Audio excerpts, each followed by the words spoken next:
तो अब question number 9 देखते हैं। क्वेश्चन नंबर 9 क्या है? The angle of elevation of the top of a building from the foot of the tower is 30 degree and the angle of elevation of the top of the tower from the foot of the building is 60 degree. If the tower is 50 metre high find the height of the building. तो इसका पहले figure बनाते हैं question number 9 का। ठीक है, question number 9 का अगर हम फिगर बनाएं तो सबसे इधर एक क्या है हमारे पास, बिल्डिंग। एक बिल्डिंग बना लेते हैं इधर। ठीक है, कोई सपोज ये कोई क्या हो गई, बिल्डिंग हो गई।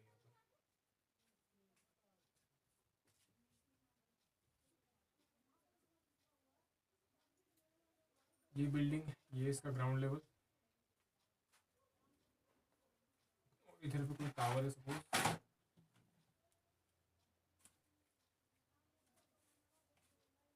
इस टाइप से कोई यहाँ पे टावर हो गया। तो ये तो हो गई हमारी बिल्डिंग।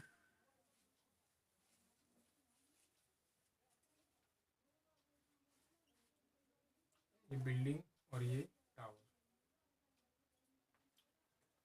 ठीक है, बिल्डिंग के फुट का एंगल ऑफ एलिवेशन क्या है एंड टावर के टॉप का, वो है 60 डिग्री। और बिल्डिंग के टॉप का from the foot of tower angle of elevation कितना है, 30 डिग्री। ठीक है, टावर की हाइट गिवन है यहाँ पे कितनी, 50 मीटर।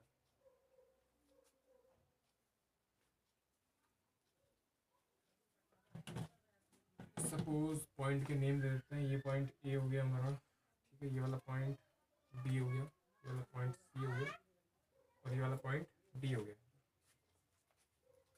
तो उसके बाद हम क्या करेंगे यहाँ पे, इन ट्राइंगल, कौन सा ट्राइंगल ले रहे हैं, ए सी बी। ठीक है, ए सी बी ट्राइंगल लेंगे यहाँ पे।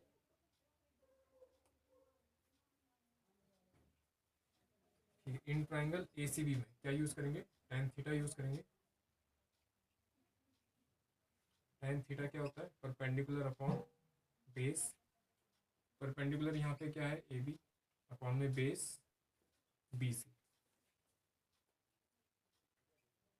ठीक है, थीटा एंगल हो जाएगा यहाँ पे 60 डिग्री इक्वल टू में 50 अपॉन बी सी। तो टेन 60 की वैल्यू कितनी होती है, √3।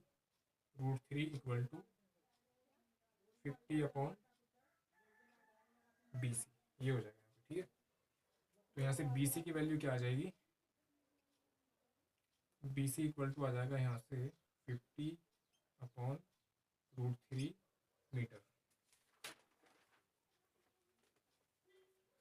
ठीक है, उसके बाद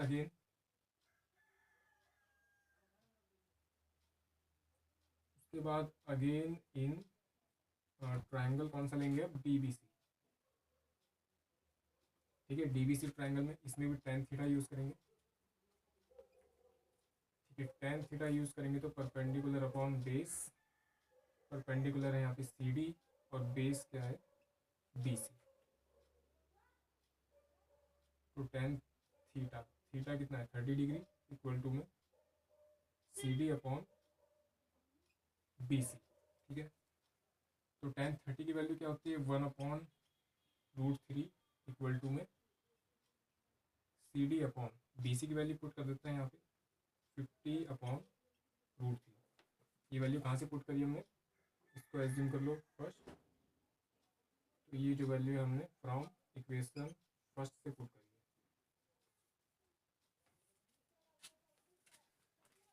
ठीक है, तो उसके बाद रेसिप्रोकल हो जाएगा इसका। तो यहाँ से सी डी इक्वल टू क्या हो जाएगा,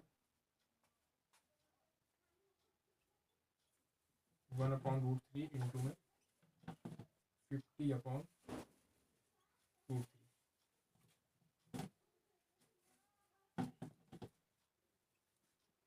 तो सी डी इक्वल टू हो जाएगा यहाँ पे 50 अपॉन 3, √3 इंटू √3 50 अपॉन 3। तो सी डी इक्वल टू कितना आ जाएगा, 16.67 मीटर। और ये क्या आ गया, हमारी height of the building.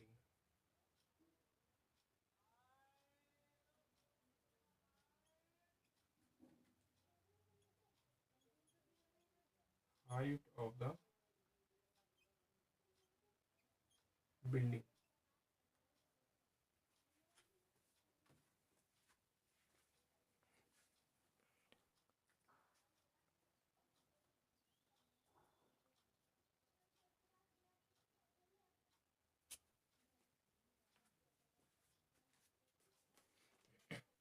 Question number 10 देखते हैं. Question number 10 is two poles of equal heights are standing opposite each other on either side of the road, which is 80 meter wide. From a point between them on road, the angle of elevation of the top of the poles are 60 degree and 30 degree respectively. Find the height of the poles and the distance of the point from the poles. Question number 10. ठीक है, question number 10 इसका figure बना लेता है. Suppose दो पोल है. Suppose एक पोल ये हो गया हमारा. ठीक है, एक पोल ये हो गया. इस टाइप से इसको थोड़ा इधर और इधर बना लेते हैं. इसको थोड़ा सा इसको यहाँ पे इधर शिफ्ट कर लेते हैं तो ये कुछ ऐसा बन जाएगा. ठीक है, ये हो गया सर ग्राउंड लेवल. ठीक है, अब यहाँ पर एक सपोज कोई पॉइंट एक सी पॉइंट है. ठीक है, तो इसका angle of elevation from the point C वो कितना है 60 डिग्री. और इसका angle of elevation from point C वो कितना है सपोज 30 डिग्री. ये हो गया सपोज हमारा पोल 1. ये पोल 2 हो गया. ठीक है, इस पॉइंट को ए लिख लेंगे, इस पॉइंट को बी लिख लेंगे. यहाँ पर ये पॉइंट हो जाएगा हमारा E and this point is D. Pole की हाइट एज्यूम कर लेते हैं सपोज एच. इसकी हाइट एच होगी तो इसकी भी एच ही होगी क्योंकि दोनों क्या है इक्वल पोल्स है. ठीक है, सपोज यहाँ से यहाँ तक की जो डिस्टेंस है उसको हमने एक्स एज्यूम कर लिया. ठीक है, टोटल डिस्टेंस कितनी है इसकी. टोटल डिस्टेंस है 80 मीटर. जो दोनों पोल है उनके बीच की डिस्टेंस जो है वो 80 मीटर है. तो ये वाली डिस्टेंस कितनी हो जाएगी 80 माइनस एक्स मीटर. ठीक है, ठीक है, तो इसको सॉल्व करते हैं. क्या लेंगे in triangle A C B. A C B लेंगे तो वहाँ पर टेन थीटा यूज़ कर लेते हैं. टेन थीटा इक्वल टू क्या होता है परपेंडिकुलर अपॉन बेस. परपेंडिकुलर क्या है यहाँ पे A B upon base B C. ठीक है, तो 1060 यूज़ करेंगे यहाँ पे. 90 कहाँ बन रहे हैं यहाँ बन रहे हैं और यहाँ 90 बन रहा है ना ऐसे. तो 1060 ए बी कितना है H upon B C X. 1060 की वैल्यू कितनी होती है √3 इक्वल टू में H upon X. Cross multiply कराएंगे तो ये हो जाएगा √3x इक्वल टू में एच. इसको एज्यूम कर लेंगे इक्वेशन फर्स्ट. ठीक है, उसके बाद again in triangle E C D. ठीक है, ई सी डी में इसमें भी टेन थीटा यूज़ करेंगे. टेन थीटा क्या होता है परपेंडिकुलर अपॉन बेस. परपेंडिकुलर है यहाँ पे ई डी अपॉन में बेस सी डी. ठीक है, एंगल कितना है यहाँ पर एंगल है 30 डिग्री. तो 30 इक्वल टू ई डी क्या हो जाएगा एच अपॉन सी डी क्या है 80 माइनस एक्स. ठीक है, 1030 की वैल्यू क्या होती है 1/√3 इक्वल टू क्या हो जाएगा एच अपॉन 80 माइनस एक्स. ठीक है, तो इसको सॉल्व करते हैं. ये हो जाएगा 1/√3 इक्वल टू एच क्या है √3x. फ्रॉम फर्स्ट एच की वैल्यू क्या है √3x अपॉन में 80 माइनस एक्स आ जाएगा. ठीक है, ये वैल्यू कहाँ से लिखी हमने फ्रॉम फर्स्ट इक्वेशन से. क्रॉस मल्टीप्लाई कराएंगे तो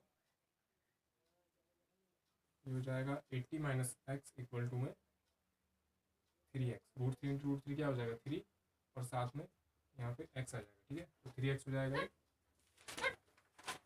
ठीक है, तो यहाँ से 80 इक्वल टू कितना हो जाएगा 3x इधर आके कितना हो जाएगा +x, तो 4x। तो यहाँ से x की वैल्यू कितनी आ जाएगी 20 मीटर। ठीक है, उसके बाद ये कौन सी डिस्टेंस आ गई हमारी, और distance from pole, distance from pole A B वो कितनी है 20 मीटर। ठीक है, distance from pole A B 20 metre, ये एक्स जो है 20 मीटर है यहाँ से यहाँ तक की सी पॉइंट की डिस्टेंस। उसके बाद फ्रॉम फर्स्ट से एच कितना है √3x, तो ये क्या हो जाएगा √3 इंटू में 20।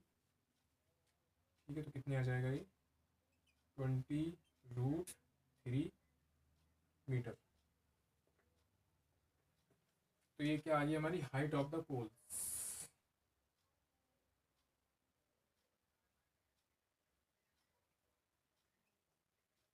ठीक है, height of the poles, height of the poles कितनी है 20√3 मीटर। दोनों इक्वल पोल्स हैं, जो एक पोल की हाइट होगी वही दूसरे पोल की भी हाइट होगी यहाँ पे। ठीक है, उसके बाद डिस्टेंस फ्रॉम पोल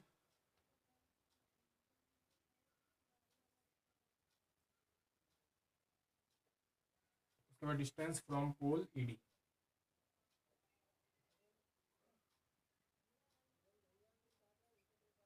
ठीक है, distance from pole ED.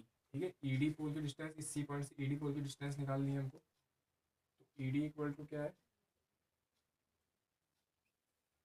80 minus x, तो ये कितना हो जाएगा 80 माइनस एक्स की वैल्यू 20, तो ये कितना आ जाएगा 60 मीटर।